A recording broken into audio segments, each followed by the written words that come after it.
5 દિવસમાં 2 વાર પેટ્રોલ ડીઝલના વધેલા ભાવોને લઈને જૂનાગઢના લોકો ઇન્ડિયા ન્યૂઝ સાથે પોતાના પ્રતિભાવો આપતા જણાવ્યું હતું કે પેટ્રોલ ડીઝલના ભાવો વધવાને કારણે આવનારા દિવસોમાં લોકોને ભારે હાલાકીનો સામનો કરવો પડી શકે છે। પેટ્રોલ ડીઝલમાં ભાવ વધવાને કારણે ટ્રાન્સપોર્ટેશન પર તેની સીધી અસર થવાને કારણે તમામ ચીજવસ્તુઓ મોંઘી થશે, જેની સીધી અસર ગૃહિણીઓના બજેટ પર થશે। તમારે આવનારા દિવસોમાં સરકાર આ મામલે યોગ્ય વિચાર કરે તે પણ જરૂરી હોવાનો લોકોમાં ગણગણાટ જોવા મળી રહ્યો છે।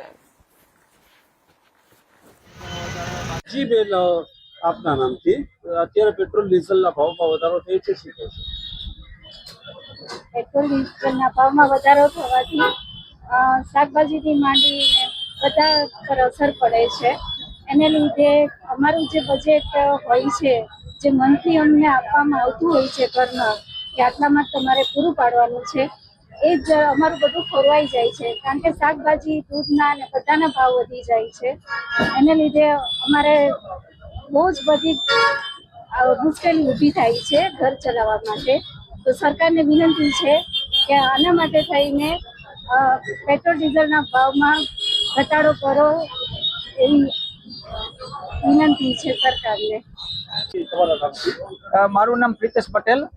અત્યારે હાલમાં આપણે જે જોઈએ છીએ કે પેટ્રોલ અને ડીઝલમાં ભાવ વધારો આવ્યો છે અને જેની અસર સામાન્ય પરિવારથી લઈ અને સૌ લોકોને એની અસર જોવા મળી છે।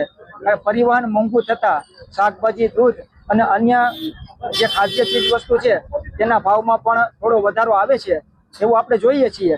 તો એ ભાવ વધારાની અસર આપણી ભારતના પ્રજાને થોડી ભોગવવી પડશે। ભારત આમાં કંઈ ઇન્વોલ્વ નથી। આજે બીજા વિશ્વ લડી રહ્યા છે, યુદ્ધની સ્થિતિ છે, જેને હિસાબે ભારતને પણ આનો સામનો કરી રહ્યા છે। ભારત નહીં પણ પૂરું વિશ્વ આનો સામનો કરી રહ્યા છે। તો આપણે પબ્લિકને, પ્રજાને નમ્ર અપીલ કરીએ છીએ કે શક્ય હોય ત્યાં સુધી પેટ્રોલ અને ડીઝલનો ઉપયોગ ઓછો કરે અને શક્ય હોય ત્યાં સુધી બચાવ કરે। મોંઘવારી પર કેવી અસર? મોંઘવારી ઉપર ચોક્કસ અસર પડશે। મારો અંદાજ એવો છે કે 5 થી 7% મોંઘવારી અસર, જેટલા ટકા પેટ્રોલનો ભાવ વધારો થશે એટલો ટકો મોંઘવારીમાં અસર આવવાની છે।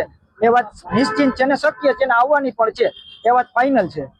પેટ્રોલ ડીઝલમાં સતત 5 દિવસમાં બીજી વાર વધારો થવાને કારણે મોંઘવારી પર તેની સીધી અસર જોવા મળી રહી છે। જે રીતે વાત કરવામાં આવે વાહન ચાલકો છે તેના ઉપર પણ સીધી અસર જોવા મળી રહી છે। જૂનાગઢના પેટ્રોલ પંપના એ દ્રશ્યો બતાવી રહ્યો છું કે જ્યાં સાંજના સમયે લાઇનમાં વારો આવતો હોય છે પેટ્રોલ પુરાવવા માટે, પરંતુ હાલ દરરોજના પ્રમાણ કરતા જે છે તે અસર પેટ્રોલ ડીઝલમાં ભાવ વધારાને કારણે છે તે અસર જોવા મળવાને કારણે હાલ કેટલાક લોકો જે છે તે દરરોજ આવતા હોય છે, પરંતુ તેને હાલ ખૂબ જ ઓછી સંખ્યામાં આવી રહ્યા છે। જે રીતે જોવા જઈએ અત્યારે પેટ્રોલ ડીઝલના ભાવ વધારાને કારણે ગૃહિણીઓનું પણ બજેટ ખોરવાઈ રહ્યું છે, કારણ કે ટ્રાન્સપોર્ટેશનના કારણે ટ્રાન્સપોર્ટેશન પર તેની સીધી અસર થવાને કારણે પણ આગામી સમયની અંદર હવે મોંઘવારી છે તે વધારે જોવા મળશે અને તેને કારણે જે ગૃહિણીઓના બજેટ એટલે રસોડા પર પણ મોટી અસર જોવા મળશે। ત્યારે લોકોને એવી માગણી છે કે પેટ્રોલ ડીઝલના ભાવોમાં જે છે તે ઘટાડો થવો જોઈએ। ભાવિક જોશી, ઇન્ડિયા।